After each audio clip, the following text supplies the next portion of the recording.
c'est des capteurs qui se positionnent au niveau de la cheville, en général du pied fort du joueur.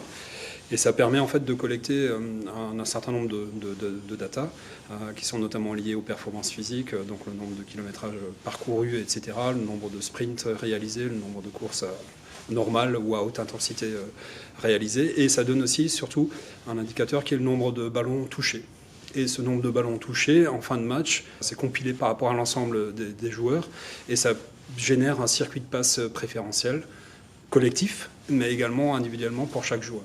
Donc on voit effectivement à qui il a donné les ballons, de qui il a reçu les ballons, etc. Le monde pro a des solutions et souvent des cellules de gestion de la performance avec un staff dédié à ça, basé sur des capteurs et des puces GPS, mais en plus associé à de la vidéo et de l'analyse vidéo qui est faite encore aujourd'hui quand même manuellement, même s'il y a des choses automatiques qui arrivent, mais la grande majorité est encore traitée manuellement.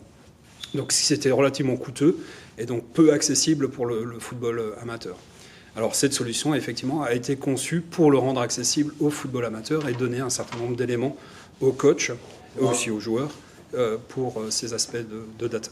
Pour équiper un effectif complet de 20 joueurs, si on prend un effectif moyen d'une équipe, il faut compter un budget de 2 000 € pour l'acquisition, et ensuite il y a un abonnement annuel sur la plateforme qui permet de générer ce fameux réseau de passes préférentiel, etc. Après, évidemment, c'est valable depuis plusieurs années. La solution est commercialisée depuis 4 ans et il y a des clubs utilisateurs en France, Belgique et Suisse qui utilisent cette solution depuis plus de 4 ans. Il y a ceux qui sont utilisateurs aujourd'hui, ils ne peuvent plus s'en passer parce que, évidemment, ça n'apporte pas toutes les réponses, mais ça permet, et notamment dans le cadre de la formation des jeunes joueurs, ça permet de l'utiliser comme outil pédagogique et de montrer effectivement par rapport à des exercices qui ont été mis en place au niveau des entraînements, de voir si le résultat correspondant de cet exercice-là, en termes de kilométrage parcouru, en termes de nombre de touchés de balle, correspond.